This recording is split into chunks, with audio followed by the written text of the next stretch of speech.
Presiden China Xi Jinping menegaskan dukungannya untuk Rusia. China akan tetap mendukung Rusia pada masalah kedaulatan dan keamanan. Hal tersebut disampaikan Xi kepada mitranya Vladimir Putin pada hari Rabu, 15 Juni yang lalu melalui panggilan telepon. Xi menegaskan dukungannya meskipun ada reaksi global terhadap invasi Rusia ke Ukraina. Dikutip dari CNN, menurut Kementerian Luar Negeri China, Xi juga berjanji untuk memperdalam koordinasi strategi antara kedua negara tersebut. Mereka berakhir bicara hanya beberapa hari setelah Moskow meluncurkan apa yang disebut sebagai operasi militer khusus. China juga telah menahan diri untuk tidak menyebut tindakan Rusia sebagai invasi dan telah berjalan baik dalam masalah ini. Ia telah menggambarkan dirinya sebagai menyerukan perdamaian dan menegakkan tahanan global, sementara menolak untuk mencela tindakan Rusia. Selama panggilan pada Rabu, Xi menekankan China selalu secara independen menilai situasi di Ukraina dan menyerukan semua pihak untuk mendorong penyelesaian yang tepat dari krisis Ukraina. Ringkasan panggilan Rusia mengambil posisi ini selangkah jauh lebih maju. Kurangnya kecaman China atas perang Rusia di Ukraina telah semakin mempertegang hubungan Beijing dengan AS dan sekutunya. Para pejabat AS telah berulang kali meminta agar negara-negara mengutuk tindakan Rusia dan memperingatkan rekan-rekan China mereka agar tidak membantu Moskow. Menurut sumber-sumber yang mengetahui, paket bantuan termasuk sistem roket anti kapal, roket artileri dan peluru untuk Howitzer. Paket bantuan yang datang saat Menteri Pertahanan AS Lloyd Austin bertemu dengan sekutu di Brussels dapat dibagi menjadi dua kategori. Transfer barang pertahanan beralih dari stok AS dan senjata lain didanai oleh Inisiatif Bantuan Keamanan Ukraina atau USAI.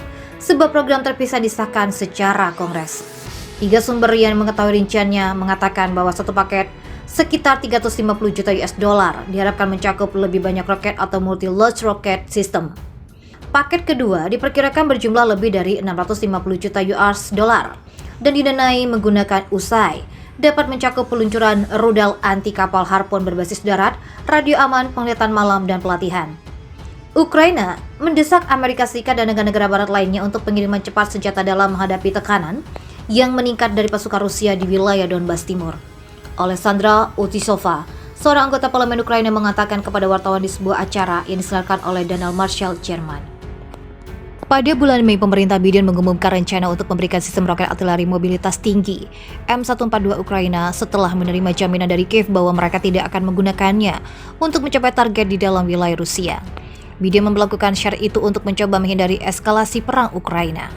Diketahui pada Rabu, 15 Juni yang lalu, Presiden China menghubungi Putin bahwa Beijing akan terus mendukung Moskow dalam hal kedaulatan dan keamanan. Ditambah pula China sampai saat ini menolak untuk mengutuk Rusia atas invasinya ke Ukraina. Dan bisa saja China dapat memberi bantuan pada perekonomian Rusia yang saat ini tengah mengalami keterpurukan akibat sanksi Barat. Jika China membantu Rusia, maka China akan mendapat sanksi pembukuan aset dan penarikan perusahaan internasional. Hal yang telah dialami oleh Rusia adalah saat ini.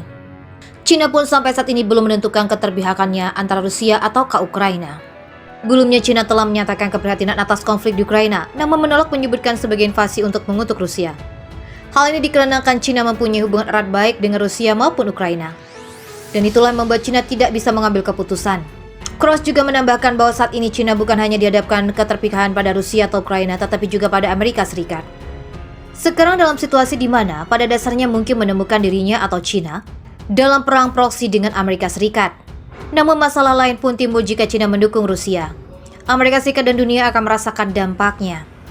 Karena China merupakan negara kedua terbesar memiliki tingkat perekonomian yang cukup tinggi dan merupakan bagian penting dari rantai pasokan global. Dunia secara otomatis akan merasakan dampak pada dasar global jauh lebih besar daripada dampak ditimbulkan dari pemutusan kerjasama dengan Rusia. Setiap langkah untuk memberikan sanksi kepada China akan berarti efek global yang jauh lebih besar dan kemungkinan kerugian ekonomi bagi Barat juga.